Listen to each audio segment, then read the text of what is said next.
Hello, and welcome to the video version of the Left of Greg podcast. I'm Brian Marin, the host and creator of the show. As always, I will be joined by human behavior expert Mr. Greg Williams, who the show is affectionately named after. On the show, we discuss different topics through the lenses of what we call human behavior pattern recognition and analysis. If you'd like to find out more about what that is, please check the links in the episode details and go to our website to learn more. Please don't forget to follow us on social media. The links are also in the episode details, and hit the like and subscribe button to help support our work. Thanks for tuning in, and we hope you enjoy the show. Good morning, Greg. Good morning, Brian. I'm still alive. Well, that's good to know. You're still alive. Babysitting the dog. Dog sitting, folks. Yeah. I'm scared to death of this dog. Yeah. The dog is lurking around the house now. I don't know where. The dog looks adorable and looks like a sweetheart. But for anyone who didn't know, Greg is like deathly afraid of dogs. So I'm sure you're having a great time with that. So speaking of, every time I hear something in the house, yeah. So today, we're going to talk about kind of the way I look at it is we're going to talk about kind of behavior in general. But one of the things we were discussing is that, and one of the ways I describe it is that everything you ever needed to learn in life, you learned on the playground. Meaning every tool you need, every situation that you're gonna be in can be traced back to some experience you had on the playground. And it doesn't matter if it was a literal playground. I just mean kind of the playground of life, interacting with people as a kid, and no matter what your experience was on that playground. Maybe you were the king of the playground, maybe you got picked on, maybe you just had your normal friends, you played and did your thing. But you knew on that playground who belonged and who didn't. You knew what you found out what it meant to when someone was mean and hurt someone. You had that reaction and saw that and experience, and you knew what a bully was. You saw someone maybe help someone out who got hurt and fell down and skinned their knee. You saw another kid come over and lift them back up. You established hierarchies and social circles, and literally everything from a physiological, psychological, and sociological, and I guess anthropological standpoint, you experienced right there. And the reason why I bring that up is you weren't an expert in anything at that age. So think back to when you were playing on a playground with kids. You weren't an expert at anything other than the playground. You were a subject matter expert on the playground of who's who in the zoo, of what goes on there and who does what, and you were. So the reason why I bring that up is because if my little insurgent, my daughter, came to me and said, hey, I'm scared to go to school. Me and my friends are terrified and don't want to go to school today. No one's going because we think something's going to happen. If that situation ever occurred, I'll tell you exactly what I would do.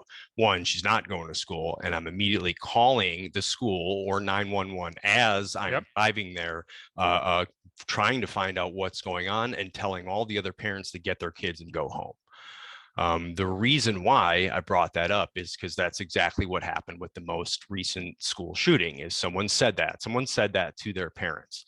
And this stuff is never going to stop because we never address the issues as they are, and we don't focus on the things that matter. All right, that kid is a flippin' subject matter expert at high school. If you got a kid in high school, they're an expert at high school because they live it every day. You haven't been there in decades. So yeah, I'm not going to ask the insurgent when she should go to bed and what she should eat and what she should wear, because she's a child and doesn't understand that stuff, and I have to teach her that. But you know what she's an expert at? She's an expert at her school, that classroom, everything that goes on there.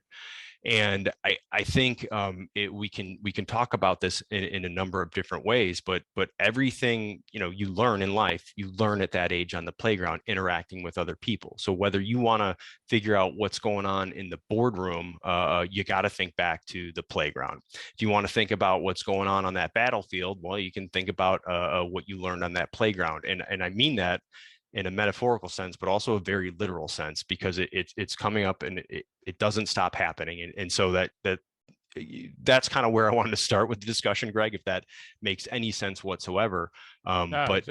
This most recent shooting in Michigan is once again, how many pre-event indicators were there that someone chose not to pay attention to, not to attribute value to, because they were too busy. Well, you're not an expert in that area. But they're going to say, well, let's go into that. Let's go into that in stages so we don't just get the bile and the bile and the yeah, anger, and the anger, the bad cop, worst cop, right? So let's do this. Okay. First of all, I want you to imagine taking your children or your friends' children or your nieces and nephews from the playground that they grew up on, that the playground at their school that they're very familiar with, and take them to another playground.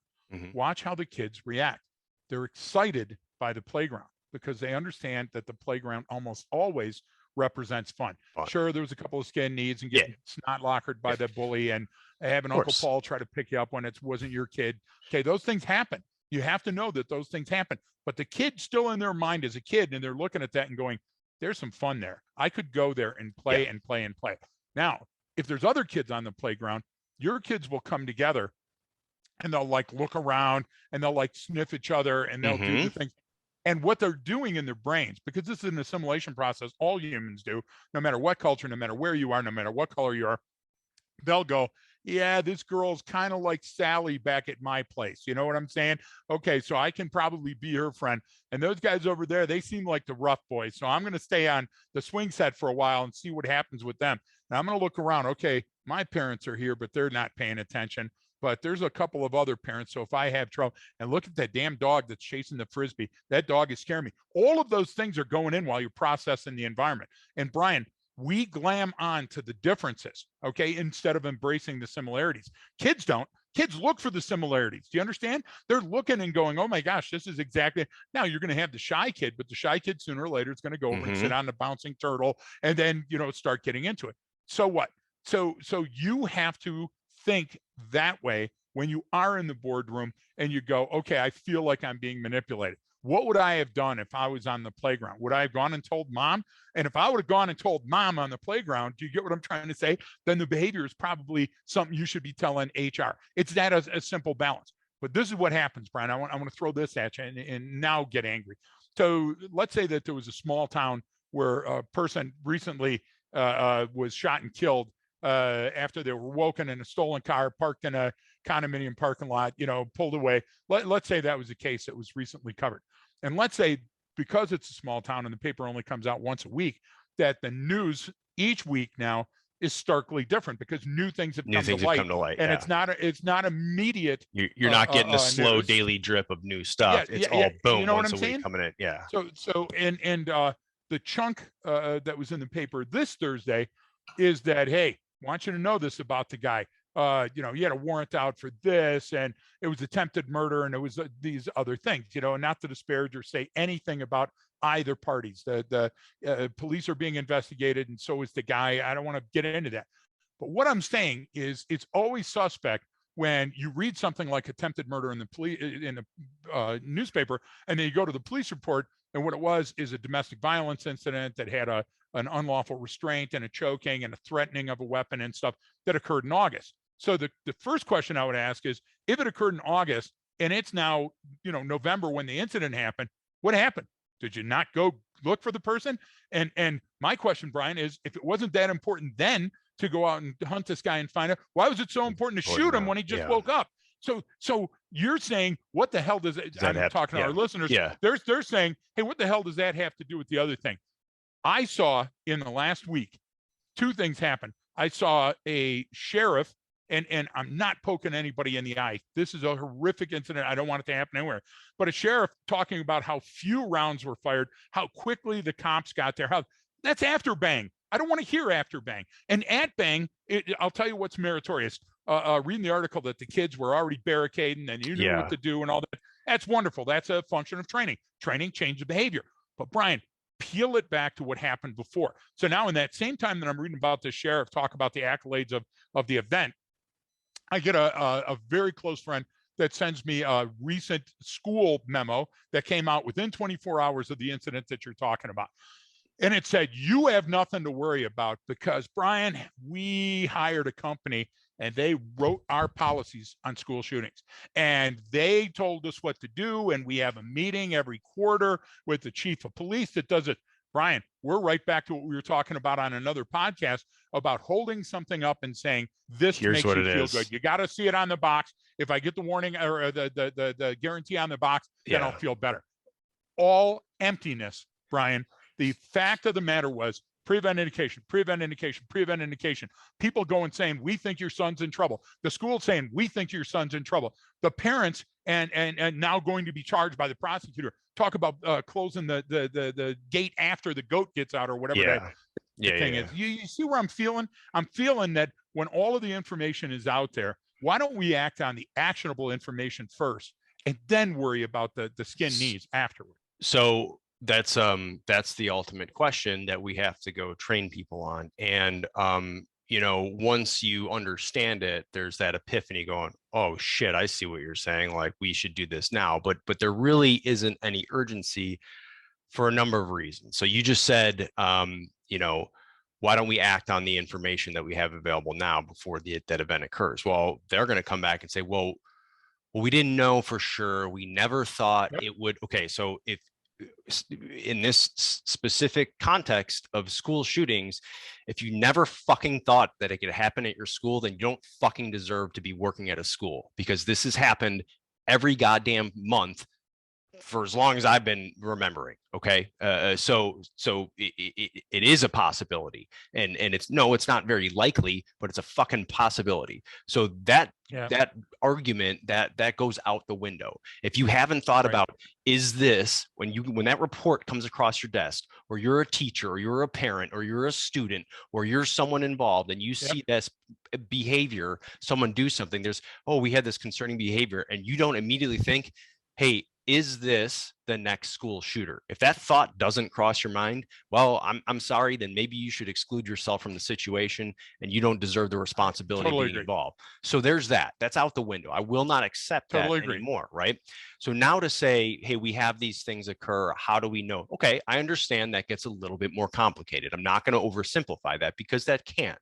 But at the same time, when you have all of these things, I don't, and it comes into, well, Greg, we had the experts came in and they showed us this, and they gave us this matrix. And you know what?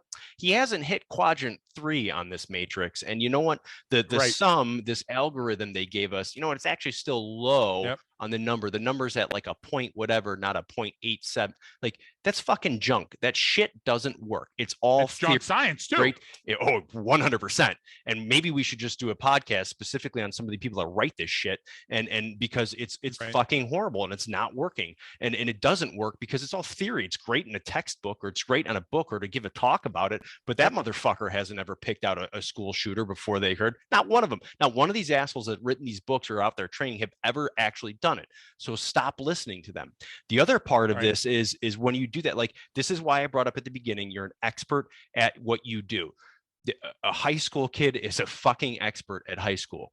So when the kid says, I'm scared to go to school today, and it's not just me, it's a whole group of people, because this is what our concern is, I don't know. There is no bigger, greater red flag or warning sign than something like that. The kids know. All the kids know. Even they know, even during the situation, the videos are coming out of those kids going there. They're going, hey, that doesn't sound like a cop. I'm not letting them in that room. Because they fucking know. They know. Listen to them. In that context, listen to them. Don't listen to them when they say, I want to stay out till 2 a.m. No, they don't. That's not their area of expertise. It is inside that school. And that's where you got to be the parent. That's when you have to step in, and you have to be the SME. It's a fluctuating scale. Look, I'm going to hold this up, and I want you to see this as the baseline, folks. And I don't know where I'm pointing. This is the baseline for normalcy. Okay. So you get a straight line, and then a big spike up on the line. That spike in the center is huge. And I want you to think of it. If you can't see us, I want you to think of it having a flat piece of paper. And then in the center of it, there's the Empire State Building. That's what a school shooting is. Okay. A school shooting is just it's going to change everything. It changes the students and the teachers, and Columbine is still as palpable in Colorado as if it would have occurred yesterday, Brian. Why is that important? Because when we go and we talk to the check writers, when we talk to the supervisors, and we say, listen, we're not going to give you an algorithm to pick out Tommy.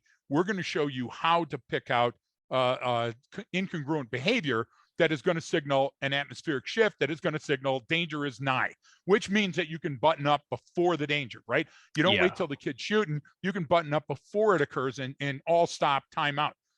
But because it's so rare and it's still rare. That's why we're talking about it, man. You know, I mean, and people say, yeah, it happens all the time. Yeah, it does happen all the time. But think about how many schools and all the different things. Listen, here is a situation that's going to fundamentally change how you do business for the rest of your life. And it's almost never going to come to your town. But if you don't prepare for it, it's going to be the single most significant event that's ever happened in that town. But that doesn't sell us. When we go to people, they look, and Brian, we even had, I don't want to say the state of Texas or the school that we talked to that said, you know what, I'll take my chances. That's a school administrator saying it. You know, we understand our kids. We understand what's going on. I'll take our chances. Do you think, no offense to the town, but this is a small town in Michigan. Do you think they once ever sat around and thought this is going to happen here, even with the training, even with the manuals they put together? You know who did think it was going to happen? Those kids. Those kids thought it was going to happen. And if we go back to Columbine, we have the same mentality where kids didn't show up that day. Do you get what I'm trying to say? When we go back to Portland, the kid that got the gun, shot his parents, stayed home playing video games. Next day went to school. You know who Lane, I'm talking TJ about. Lane, in the same, or, well, or no, Lane's Lane another was one. on East Coast. The Portland kid. But it doesn't matter the names. We have so much stuff that we're doing, folks. Look it up. You'll see what I'm talking about. But on that one, the same thing. Kids didn't go to school because they said, hey, he said he's coming in. He's got a countdown. He's got a list of people. And those are just three that I'm throwing out there. Brian, we've gone to tabletop exercise where we've done 30 or 40. And it doesn't just, look, this is no different than workplace violence. This is no different than one of your workers, your coworkers, constantly saying, I swear to Christ, if one more time that dog barks in the gosh damn whatever, I'm going to do it. And what do, Brian? We go, Billy said that 95 times. Okay. And on 96, he came back with a gun. We're not talking statistics and analysis. Langford, I think it is. Peter J. Maybe I got that name right or wrong. He writes great stuff. I love reading his stuff. But what I like reading about it is he's talking about you got to do things predictively and you got to do them before they happen.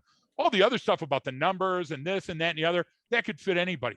But the idea is, and it might be Langman, but I think it's Langford. But the idea is that at least he's saying, go do something. But now what do we see all over LinkedIn and everything else? We told you. We're not saying we told you. We're not saying we told you, so we're not playing armchair quarterback. We don't know your school. But what we're saying is the kid is the expert on the playground. The kid knows why not to go down the slide on a hot day because they learned it the hard way. So why don't you go to that expertise, and when that kid comes to you and says, something's wrong, we need to talk about this. Listen, we're closing schools for anything nowadays. And COVID is the biggest thing. COVID is vivid, and it's right in our face. So COVID we think about all the time. But a school shooting, Brian, it's been 18, 19 months since we had a big formal incident like this. I think it's bullshit. I think the school, I think the safety, like, for example, what level of training does your school resource officer or your safety officer have? If they don't have specialized training in this type of field, or if they don't have an open line of communication with the students and the parents, it's going to fail. We've seen that too. And this isn't something because, then people go, okay, we want police at the school. And then people go, well, no, we don't want them there because that's scary for the kids. And you're like, well, this is not their responsibility. They're nowhere in any police departments roles and responsibilities for their community does it say to prevent school shootings. It's not their fucking job. That's not what they do. It's your responsibility. It's your kid. It's your school. It's your that's it. Like I don't this is, but we don't want to accept that. And what we want to then do now with this kid who again, another school shooter, it's I think they have terrorism charges on this one. It's like, okay. Sure. I mean, maybe that fits the legal definition of terrorism. It's a fucking broken human being. This is a broken human being. As a teenager, we could have changed the trajectory of his life. This didn't have to happen. We could have intervened sooner, and then he'd gone, totally. Oh wow, I need some help, and he could have gotten some help, or you know what I'm saying, or he would have grown out of the phase in a couple of years where he was going to go shoot up a school. Okay, I mean, this is every single one of these are so preventable. And you talk about because you even brought up Columbine, which is there's video interviews of students in that school before that event where the interviewer said what causes school violence, what causes bullying, where they literally turn and point to Eric Harris and Dylan Klebold in the background and literally point to them and say them. Okay. I mean, this is not this is not rocket science. It really is not.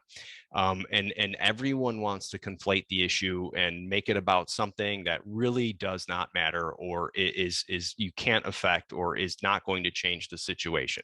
This is a deeper issue of broken human beings that we need to either do something about and fix, or get them out of there. I mean, there's no. That's a good point that hasn't been discussed. Listen, that broken human is going to explode at some part of their trajectory of life. Mm-hmm. They're in a microcosm, a school. Do you get what I'm trying to say? Where they have a degree of control and outreach, because as a kid, you have a lot more freedom that you do as an adult. Because if you were playing that kind of stuff and saying that kind of stuff as an adult, your ass would be in jail, Brian. You'd have a tether on and people would be monitoring your behavior. So my thing is, they say, kids will be kids, Your Honor. No, this is a situation where there's certain behaviors that are unacceptable. And these have to be put into law. You said, I would argue as a former chief of police that it's incumbent upon police officers to provide for the safety of students and, of course, to prevent those stuff. Right. But it's not. There's no definitive. There's no. This is how you do that. This is one of your. Well, now there is. Now there is in every of those cities that had a school shooter. That's what I'm trying to say, Brent. I'm trying to say that the idea is it's very simple to understand. But what we want to do is we want to say it's guns. It's access to guns. Okay, I got it. Okay, I got it. But yeah. Let's acquiesce that. That doesn't go back to the that doesn't change the fact of what was going on with this individual. If a human is broken and stress fractures are showing, we as a society have to say we need to intervene, because if we don't intervene, there's going to be catastrophic consequences. Are all the consequences going to be catastrophic? No. Maybe the person's a failed to thrive. Maybe it's going to be a suicide, which is catastrophic, but I mean, at least it's not taking about a bunch of your schoolmates. It may be failed to thrive where the person never gets back into society, Brian, and they have to be institutionalized, or they have to do that. That's the case. That's the case. What do we want to do? Do we want to pay it like an insurance? That's what we're talking about. Yeah. Is pay it premium like an insurance along the long haul? Or do we want to keep having these spikes that are events that are life changing? That's what I'm asking. It's where the cost is there. So what is the cost going to be? Is it a cost of getting more resources and getting the help to these people that they need and getting more involvement at a younger age? I mean, we preach left of bang all the time, right? Well, let's look at the someone's entire life. The sooner you interact, the more you invest at a younger age. Earlier is better, right? Any healthcare, or any childcare expert will tell you, like, dude, the younger you can intervene in someone's life, the better. The more support you can give them at any age. Once you get past the adult level, well, you're set on that. You might be set on that trajectory. People can still change, but it's harder and harder. So what I'm getting at is, if this is a cost issue, you're going to pay. So how do we want to pay? One way or the other. Do you want to pay in blood, and do you want to pay in lives, and do you want to pay in what this does to a community for the next, that entire generation? Those kids are now affected for that entire school, that entire county, everyone who knew anything about that is now affected for the rest of their life. So that's what always going to be there. Imagine the cost. So some economists could literally put a dollar amount on that. They probably could. I don't know what that is. Millions, billions, right? But what does it cost to prevent something like that at a one school level? Not a whole lot. It's not expensive. And this is our issue all the time. And I hate that there's still more and more examples, but I don't know what else to do in terms of getting that message or explaining that message of stop blaming these things. Why stop talking about the response to it. Stop talking about the tool that the kid used, and start going, hey, this is another example of how we're letting down children in our society. We failed them. We failed them miserably because we didn't intervene at an earlier age. We didn't get this kid the help that he needed, and look what happened. Kids died. And so I think that people want to overthink the issue. Some people want to use these issues to push their political agendas, to which I say, go fuck yourself. But I don't think we're having the discussion that needs to happen, Greg. And we don't want to accept responsibility. Now, I know in this sense they're looking at putting charges on the parents, which is meaning we're saying that they're in some way responsible. but I mean, everyone, this is we share this responsibility as a whole, as a community. You know, what Yep. could, and I don't, this is, it's not as complicated and difficult as people think it is to prevent these things. It's really not. You If have to get if it. we take a look, if we take a look at the playground analogy, and if we say these behaviors don't stand on the playground, and as a parent or a teacher, we would intervene, then we have to follow that logic into grade school and into junior high school and into high school and into college and a university and business world. This specific band of behaviors of terrorism and bullying, and for example, I say bullying, he's a bully. He's a bully. He went into a bathroom, got a 9mm, loaded it, came out and just calmly started shooting kids. That's a bully. What do we try to do? We try to turn it, oh, what was he facing? What were the stresses that he was facing? Yeah, well, it's a little late to talk about that. Those are the things that you should have asked before. We got Yeah, to stop asking what was going on in his head, because it wasn't the stuff that you and I think about all day. It right. isn't the kind of conversation when we have a situation like this, Brian. Clearly, it was a temporary lapse with reality, and Yep. he was off on his own agenda. Okay, that couldn't have been the first time that happened. I guarantee it happened 10 years before, when they were at Cedar Point and he flipped out because he got the wrong snow cone. I'll agree that that probably happened at the one time that they were at the birthday party and he did the whatever and everything. You see what I'm saying? And Yeah. people go, yeah, well, he was a kid. Yeah, he was a kid. And I'll tell Yeah. you what, if you look at all that modeling behavior, you'll see that that is going to continue throughout their life. And we do those things Brian, when I knew that I had to get into husky jeans, I knew I was getting a little, bigger than the other kids. You get what I'm trying to say? Yeah. This shit didn't all happen by accident. Yeah. There were prevent indications that I needed flex pants, right? So just like in your own life, when you take a look at that, or you take a look at the person that's compensating because they're going to grow the ponytail or get the samurai top knot. Okay, those are cries for help. That person is screaming to you that they're trying to normalize something that's going. Now, most of the time, it's the 45-year-old person getting the earring and getting the Yeah. ponytail and stuff. Yeah. They're saying, "Hey, I'm losing my hair. I'm changing. My life is changing. How do I control it again?" That's not going to be the dangerous one. The dangerous one is going to be the one where the paper's stacked up on the porch. You get what I'm trying to say? And they come out and they're sitting in their porch in their underwear and they're going, "I swear to God, if that car speeds down the road one more time." Okay, those slow burning adults were that kid in high school. He Yeah. just didn't choose to walk in and Yeah. shoot on that day. Yeah. Some intervention well, happened. or they made it out of that. They made it past 18. They made it out of high school. So Right. that's the thing, is once you make it past that, you as you develop emotionally and mentally, I mean, physiologically, I mean, especially men, Right. your brain's not even fully developed to like your mid 20s or late 20s, Exactly. your prefrontal cortex. So the whole point is, with these, you got a chance. The longer you go without doing something like that, the longer you will The likely less go. likely you're going to. Yeah, So yeah, of so course. especially Yep. with these cases, but people always ask, well, when do I call 911? When and why do I report things? What is it? How am I supposed to know? And because Right. everyone wants the list, and that came out with it. Now you've got these are the concerning behaviors. Well, without any context, those are shit. It means nothing. Lists are I horrible. can't give Yep. you a 10-point list or put it into a matrix.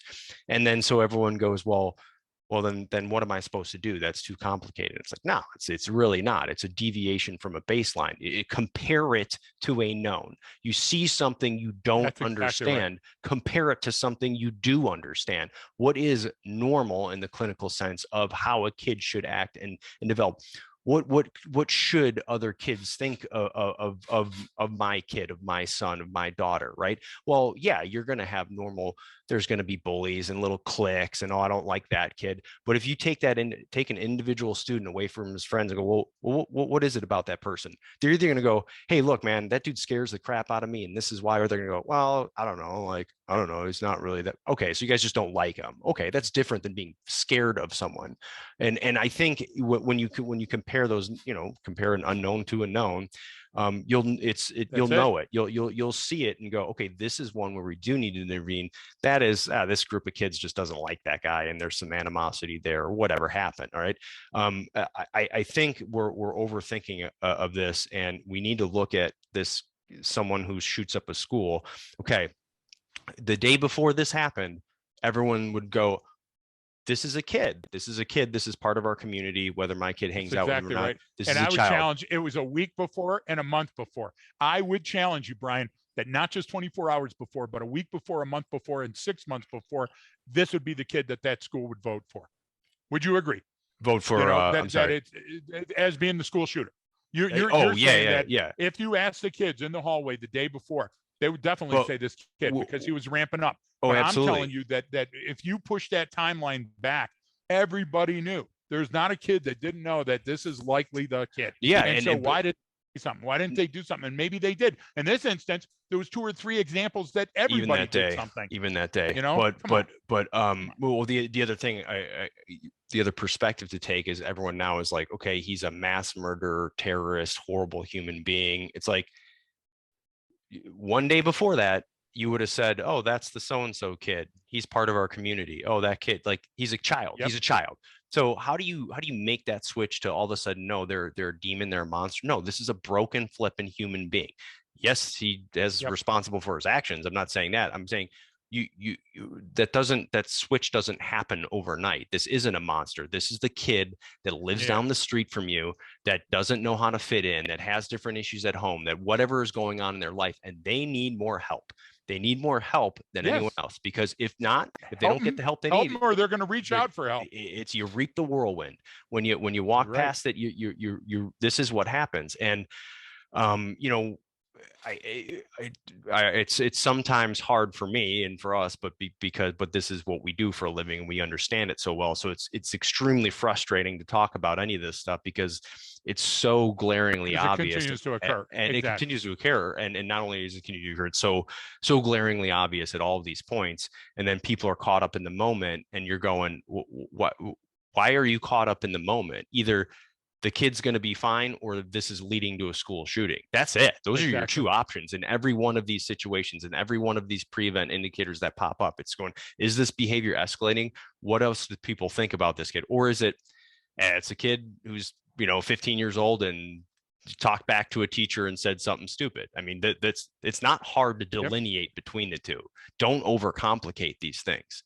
Well, I would throw in 2 ways to do that, Brian. One, I would say use something that's familiar to people so they can glam onto it. So one thing that's familiar to folks is the Billboard charts, like for music, right? Yeah. And I don't trust jazz, so I don't listen to jazz music. Yeah. So I would not know any of the jazz artists. So when I'm looking at a situation, I think of it as being on the jazz Billboard Top 100. I'm looking, and none of this information is making sense. I would tell you, as a parent or a teacher, turn it slightly and look at a different perspective. Go to the pop charts, go to easy listening, go to one of those other charts and say, oh, wait a minute, it's coming into focus now. Everything that's a pre-event indication, you don't have to be a subject matter expert in everything. If you can feel the atmospheric shift, if you can feel it ramping up, if you're on the playground and you go, hey, it looks like it's going to rain or snow or something, Brian, I'm telling you that's still strong enough for somebody to create a pre-event indication and act on it. And the other thing is, I'm sick and tired of people trying to come up with a laminated list Yeah. of the behaviors, Just throw it because out. any incongruent behavior means there's a metamorphosis going on. And if that metamorphosis is going to signal an inspirational change for the better, Yeah. or is it going to be a catastrophic multiple homicide over 3 states? It's yours to decide, but it's the same. The pre-event indications are exactly the same. Do you get what I'm trying to say? Like if I would ask you at home right now to say, put yourself in the shoes of a bride. I don't care what relationship you're in. I welcome everything. But let's say that you're in with the old traditional man and female role, and you take a look at what do brides do sometimes in preparation for a wedding. You could categorize that behavior. They're going to go shopping. They're going to be online more, looking at wedding or sites. They're maybe going to make more trips to the church than they normally did. Maybe they're going to lose weight or start a program or whatever. Okay, so I'm just categorizing that. I trust me, I don't mean anything by that. I'm just saying that those are certain tactics, techniques, and procedures that'll become obvious. Okay, so protract that over to now a car. If you're driving your car and the engine warning light comes on, you can drive the F out of that car, Mm-hmm. and sooner or later it's going to seize up and you're going to have to get it towed and it's going to be a wreck. Or you can say, I'm going to pay attention and I'm going to routinely check my fuel gauge to make sure I have enough fuel for the upcoming weekend. I'm going to routinely check my tires because I get more efficient fuel when they're at the right.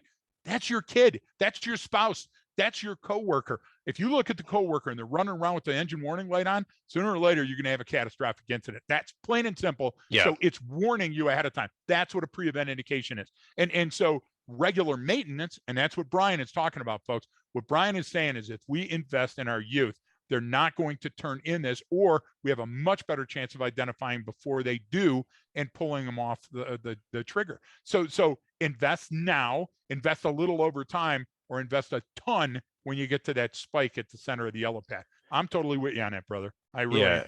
And it goes just back to that playground analogy, and which is why we brought it up. That if a kid can tell you, I go all the time. We have a literal playground right by our place here. It's awesome. It's perfect. The little one gets to go out there and literally on a Saturday for hours, we'll just be outside playing with all of the neighborhood kids. And we know when there's a new person, and you can go out there and go, all right, who's that new kid? Who's this person? And she'll come in and go, oh, that's so and so, they just moved in with their family down over here, they're from here. And they're all out there playing together, all different ages, from 4 down up to like 10 or 11, 12. I mean, they're all in their little groups and run around. The girls are doing this and they'll all play together and the boys will go over here. But you can go ask them any single time. We know more about a family 2 doors down that I've never met before because I've met their son. And Yeah, the right. little insurgent, she tells me about what's going on. Well, he's always out here. I know how much their parents work. I know how often he's alone because of when I've seen him, and just asking the insurgent about what his activity is. Hey, what's going on with you? Hey, does he ever do this? Does he ever act this way or get upset? No, he's the nicest kid ever. He's so sweet and he's always helpful in this. Okay, good. I'm just trying to get a feel for what's going on inside that house. Led me to the reasonable conclusion that, you know what, his parents work a lot, man. They're gone a lot because they're working their asses off, but he's got clean clothes, his teeth are clean, right? He's happy. So that's it. That's the reason why I don't ever see them. It's because they're working to pay the bills and it's expensive to live over here and they've got 3 different jobs. Okay. So it's not that there's something going on in his home that I got to worry about. It's just that they're gone a lot more than most of us. So it just, those little things, but I've never met those people before. I've only talked to this kid, and getting involved and being out there and just asking, hey, what's going on? Hey, what'd you guys talk about today? Hey, what was it? What was the conversation? What was the feeling? What was the mood? Hey, I noticed something. I mean, all those little things. Is she's an expert in that area, and I would say the corollary, Brian. I would say the corollary is true, and we have to be careful because if we're going to conduct a grab sample experiment of a neighbor, think about a teacher having a parent-teacher night. Mm-hmm. Everybody's going to be on their best behavior. Yep. The teacher's going to dress differently. They're going to speak differently than they do on a normal day-to-day basis. So are the parents when they come in. Yep. So that's not the right environment to draw a baseline from. When you see the person out on the street, F you cops, and they're fighting and everything, then you see them at their arraignment. Well, Your Honor, I had a couple of drinks and I'm sorry. I didn't know. It's not the same person. You're not dealing with the same person. When you see somebody that's in a fit of rage, and then afterwards, when they've had the time and distance to calm down, and now you're doing the interview, it's quite different. So what you have to do is you have to amass knowledge quickly, but you have to amass it from certain other things. Is the a child routinely absent, or are they late, or are they disheveled, or what are these things? And you're saying, oh, well, we don't want to make a mark on a kid as a child. Listen, if you don't want to do A, then you're going to live with B and C. That's just the way that it happens. So whether that's lice, and the lice come into the school because we didn't inspect and hold people accountable for their hygiene, Brian, then a 9mm is going to come into school. Do you understand what I'm trying to say? It's the same type of event. And parents now consider themselves busier than they've ever been, any parent ever, back to the pioneer days. Yeah. That's part of the problem, Brian, because perception is reality. And if they think they're too busy, guess what? Your kid will train themselves to walk down that hallway and shoot other kids if you're not willing to tell them that that's the wrong thing to do. I mean, somebody's got to be there. Somebody's got to be there to give the opposing point of view, Brian. Do you see what I'm trying to say? I mean, you and I know some really, really, really together parents. Yeah. And I'm blessed by them. Yeah. We also know some throw a grenade in the pool, see how it goes thing. So my thing to you is don't expect fantastic outcomes when you're phoning it in or giving subpar performance from your police, from your school, from your parents, and from yourself. We don't want to put ourselves in that list and say we could have done something. It's too damaging to my ego.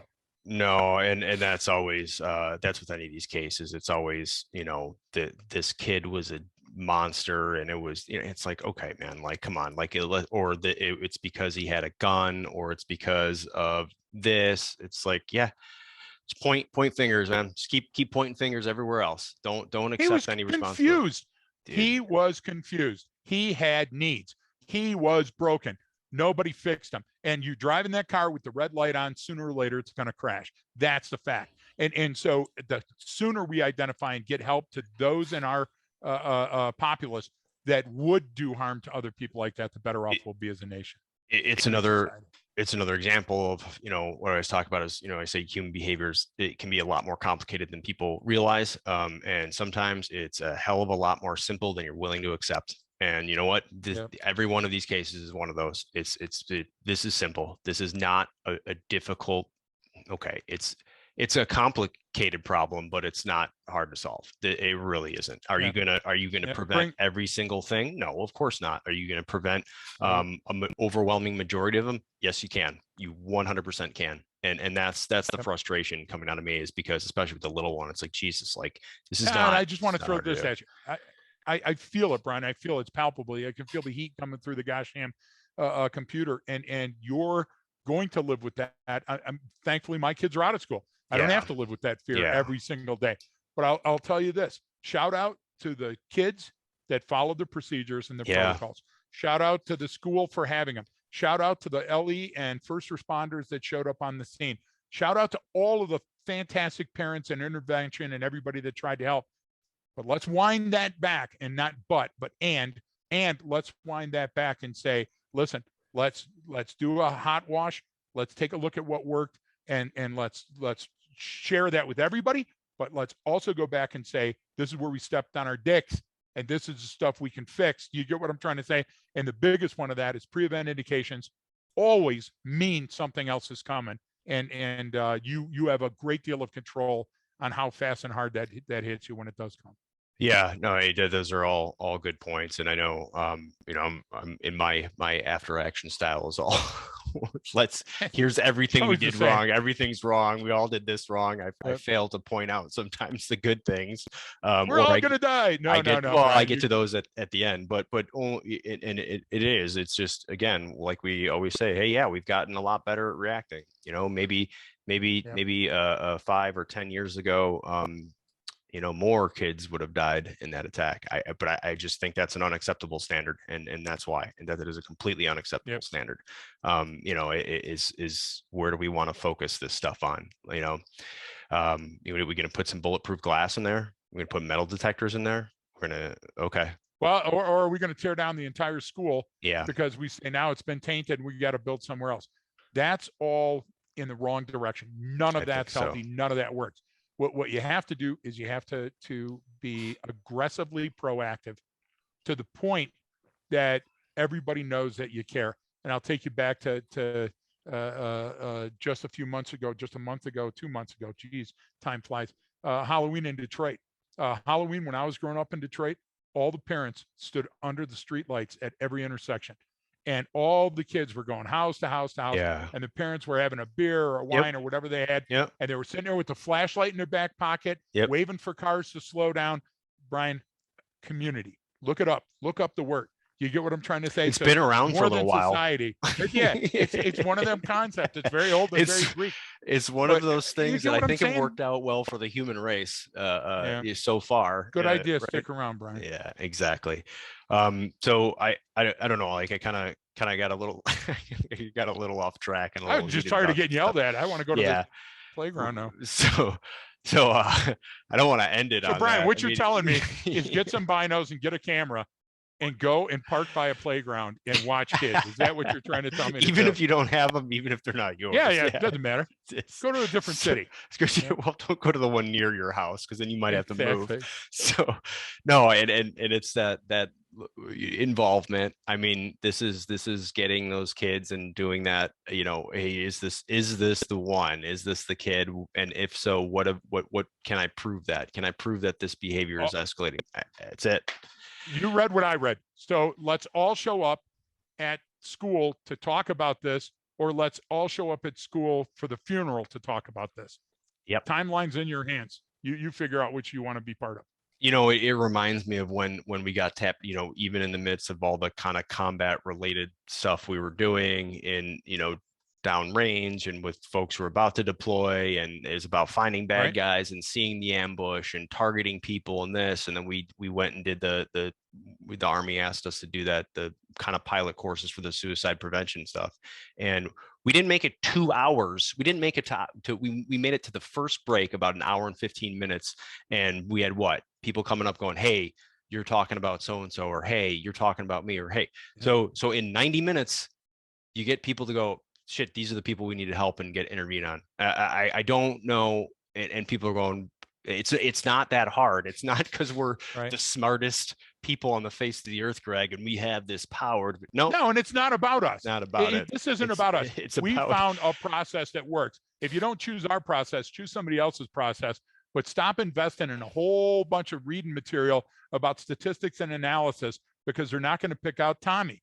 Tommy's already gone internal, or Sally. You get what I'm trying to say? What you're going to have to do is you're going to have to localize, and you're going to have to look down and in, and it's going to take time, and it's going to burn calories, and you're going to spend the money, and it's going to be, you know, vastly different when you have to spend it all at once, like on this incident. And localize is the right word, because what do we want? We want, we want a federal grant money tied to this professor's way of doing things and categorizing it. And then we need Greg, we need the data for that. So we need a local, state, and federal database, and then we need the information sharing on that. And you know what? We need to color code. The school has to indicators, and then we need to make sure it fits in this matrix, and we need to build all that. Well, there's $1 billion right there that someone's going to make. But you just said it. If you can have we can't do infrastructure on a bridge, but if we can have a local community get together and do it, they're going to do it, Brian, and they'll probably be incentivized because they're going to do it better. No one knows that community better than the community. You know what that means. Back to the playground. Exactly. This is it. If a piece of playground equipment was killing kids, I guarantee the community would get together and get rid of it. Yeah. Right. Exactly. You know, I mean, remember that? What is that? The Will Ferrell where he's running for office and they've got the Mangler or whatever that piece of equipment, and he's got all those cars. I mean, think about it, Brian. That's a simple thing we learned from the playground. If something on the playground is going to continue to hurt kids, we're going to do away with it. Yeah. There's a reason we don't have metal skates anymore. There's a reason I don't have my skate key, and the kids wear helmets now. Well, yeah, there's a reason it's wood chips out there, not concrete. You know what I'm saying? Exactly. I grew up with that. That's why I still don't think so good. Exactly. So I think the message is we need to get back to the playground, and that's what it is. I'm ready. I got my towel. If we go back to the playground, you know, and I think it'll make things a little bit clearer. It'll simplify the process. It'll localize it certainly much more, and allow for everyone in the community to take part and take responsibility. And you know what?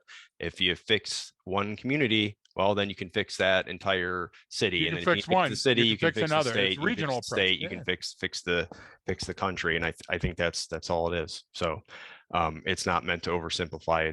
It's not as complicated as it needs to be. So I guess. Well, I have a headache from you yelling at me today. I'm sorry, but I got heated. Throw one that more escalated thing quickly, Greg. Rick killed the guy. Rick killed the guy. Listen, he had a trident. Where'd you get a grenade from? Shout out to everybody that was involved in the Ahmaud Arbery case. Yeah, justice prevailed. It did. Special shout out for Ahmaud's dad. Yeah, what that was laser focused, keen message.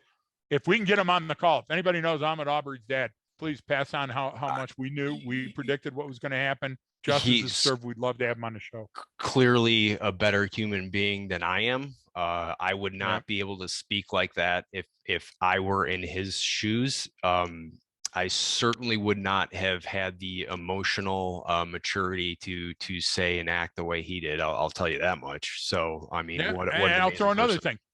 thing. We threw it out there and we said about the Wisconsin parade. Thank God the president and everybody has reached in and talked about that. Every presidency Cricket, is different. This one I cricket. don't understand their priorities, but my thing is, we said this guy was so self-involved. You get what I'm trying to Yep. say? And what's he say? They grant him an interview, okay, at the jail, which I don't understand this at all Yeah. because we haven't administrated justice in any way, shape, or form. And It's, don't say a thing. If you're in jail, don't say a thing. Say it through an attorney. But what's the first thing he says? Hey, I don't like the way I'm being treated around here. yep. He doesn't say a word about anybody that's dead. All Brian, it's about all him. about him. Yep. All about him. So, Yeah. folks, don't read into things. Yeah. Go out, search for the facts. The facts will reveal themselves, and that's how Yeah. you make an unbiased decision. Yeah. Well, when you got people thinking that a CEO of a company resigning has something to do with a big federal trial that's going on, that, by the way, there's a number you can call and type in and Exactly. listen to the entire trial on your own if you really, really want. Now It's it's easier. publicly It's available. easier shooting from the hip. And, Easier shooting from the hip. well, let's connect things that have nothing to do with each other. That seems to be Yeah. the common theme, even with the topic we were just talking about. But Well, I'm still hearing people say the parade attack in Wisconsin was a terror attack, and this was had something to do with other things that are happening in the nation. Daryl Folks, Brooks the couldn't. more you pass that around or listen to that, that's not real. None He of that's real. Get back to the brass tacks. he couldn't plan a trip to the gas station, let alone an Yeah. attack. Without slapping somebody. Yeah, Do you see what I'm trying exactly. to say? He'd be Yeah, slapping somebody on that trip. So it's horrible. We laugh because we don't want to cry anymore. I cry every yeah, day because of yeah. So, all and the right. dog Well, staring at me. I think that's a good. That's a The good. dog is right there, Yeah. standing and just staring at me. I don't know what to do, folks.